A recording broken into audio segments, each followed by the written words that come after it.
अस्सलाम वालेकुम। मोहम्मद सिटी मिठू अरबाब हाला बिन अखरनि ते बैटबाज़ी ईद जे पुरमुसरत ख़ुशीअ जे मौक़े ते बिन अखरनि ते चटाभेटी पाठ नंबर 49। विंदुर कहिड़ी ऐं दूर करे संहिंज सुकार ॾंझनि घाटूं बचाए तंदुरुस्ती ॾे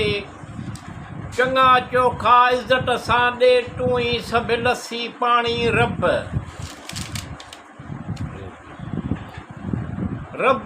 गर्मीअ जी मुड मौसम सियारे जी मुड मौसम में हर घड़ी करम कर करीम दिल घुरिया मन जा मतिलब मिठूअ जा पूरा कर पुॼाए तूं सभु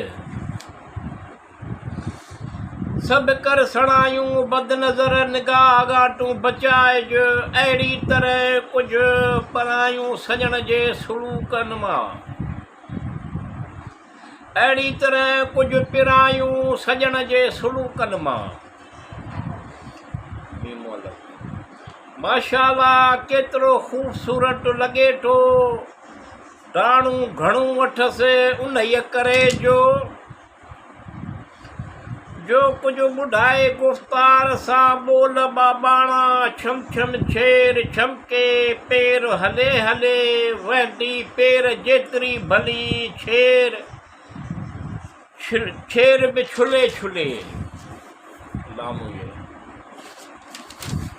लेखो कबो उन्हनि सां जेको लेखो कनि जेके लेखो ई कोन था कनि उन्हनि सां लेखो कबो की न की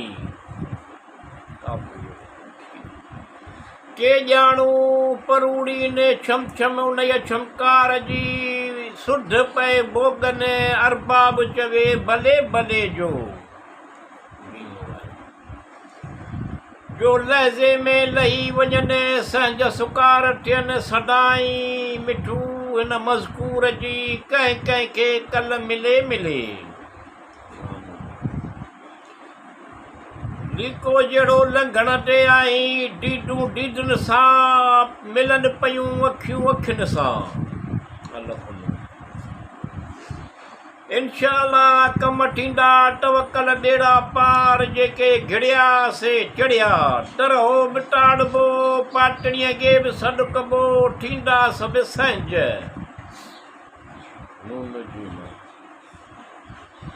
निज ॻाओ भलो खीर मायो भलो लस्सी ॿाकरी भली ताक़तवर ग़िज़ा सिहतमंद में माखीअ में घणी आहे शफ़ा तंदुरुस्त सीन ते सत ख़ैर हैवाननि जानवरनि ते बि कहल कजे घणी ईअं सभिनी मख़लूकनि सां प्यार मोहबत सुबुह शाम खाइण पीअण सभु हस्बे ज़रूरत गर्मियूं सर्दियूं टहल टकोर हलणु घुमणु प्यार मोहबत सां सुबुह शाम अमड़नि कमनि खां बचाइजो दुआनि सां वरी साॻिया सुख लहियूं ख़ुशि चाक चङो भलो आहीं भड़ ख़ुशि में वञनि था लुड़ ख़ुशियुनि जो ख़ुशि चाक चङो भलो आहीं भड़ जोश में होश वञनि था लुड़ लही जोश में बेहोश